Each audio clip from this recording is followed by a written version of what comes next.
സഹോദരങ്ങളെ, ആ കബറിലുള്ള അള്ളാന്റെ ആദ്യത്തെ ചോദ്യം മൻ റബ്ബുക. കേൾക്കുമ്പം ഭയങ്കര ലഘുവായ വാക്ക.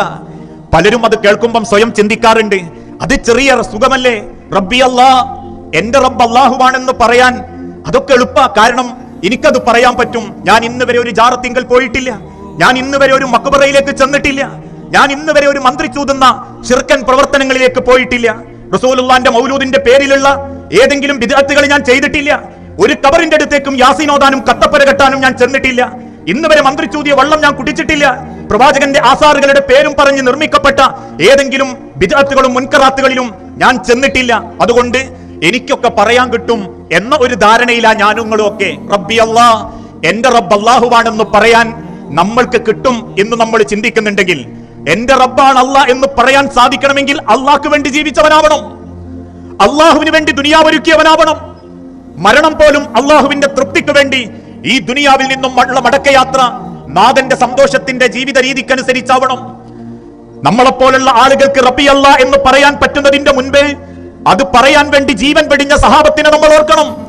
ചുട്ടുപഴുത്ത മണലാരണ്യത്തിൽ മലർത്തിക്കിടത്തി നെഞ്ചത്ത് വലിയ പാറക്കല്ലുകൾ വെച്ച് ചാട്ടവാറുകൊണ്ട് ശരീരത്തിന്റെ രക്തത്തുള്ളികൾ അടിച്ചു തെറിപ്പിക്കുമ്പോ അടിക്കുന്ന ഉമയ്യത്തിന്റെ കണ്ണിൽ നോക്കി അല്ലാഹു അക്ബർ എന്ന് പറഞ്ഞ ബിലാൽ ഇബ്നു റബാഹ റളിയല്ലാഹു അൻഹുവിനെ റബ്ബി അല്ലാഹ് എന്ന് പറയാൻ കിട്ടും. കാരണം ബിലാൽ ഇബ്നു റബാഹ റളിയല്ലാഹു അൻഹു അല്ലാഹ്ക്ക് വേണ്ടി ജീവിച്ചതാ, അല്ലാഹ്ക്ക് വേണ്ടി മർദ്ദനമേറ്റതാ, അല്ലാഹ്ക്ക് വേണ്ടി മരിക്കാൻ ഒരുങ്ങിയതാ, അല്ലാഹ്ക്ക് വേണ്ടി ത്യജിച്ചതാ ത്യാഗങ്ങൾ ഓരോന്നും. അതേപോലെ വെള്ളത്തിൽ മുക്കിപ്പിടിച്ച് ശ്വാസം മുട്ടിച്ച് ഒന്ന് മുകളിലേക്ക് എടുക്കുമ്പോ ആഞ്ഞു വലിക്കുന്ന ശ്വാസത്തോടൊപ്പം അല്ലാഹു അക്ബർ എന്ന് പ്രഖ്യാപിച്ച അമ്മാർ ഇബ്നു യാസർ റളിയല്ലാഹു അൻഹുവിനെ റബ്ബി അല്ലാഹ് എന്ന് പറയാൻ കിട്ടും. കാരണം അമ്മാർ ഇബ്നു യാസർ വെള്ളത്തിൽ മുങ്ങിക്കടന്ന് ശ്വാസം മുട്ടിയത് അല്ലാഹ്ക്ക് വേണ്ടിയാ.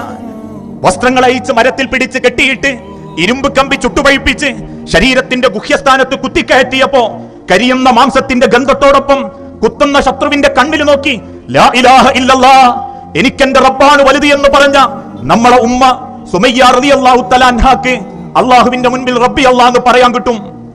കാരണം അവരൊക്കെ അള്ളാഹ്ക്ക് വേണ്ടി ജീവിച്ചവരാ, അവരൊക്കെ അള്ളാഹുവിനെ ഭയപ്പെട്ട് ദുനിയാവെന്ന് മടങ്ങിയവരാ.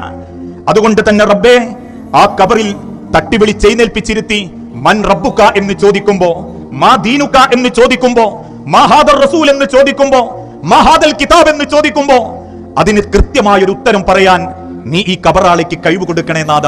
അല്ലാഹുമ്മ ജാഫിൽ ഖബ്റ അൻജംബി. ഏത് മയ്യത്തിനെ കബറിലേക്ക് വെക്കുമ്പോഴും ആ കബറിന് വല്ലാത്തൊരു ഇടുങ്ങലുണ്ടാകും. ഏത് കബറും ആ തുടക്കത്തിൽ കബറാളി ഒന്നിടുക്കി ആ കബറിന്റെ ഭയാനകത ബോധ്യപ്പെടുത്തും.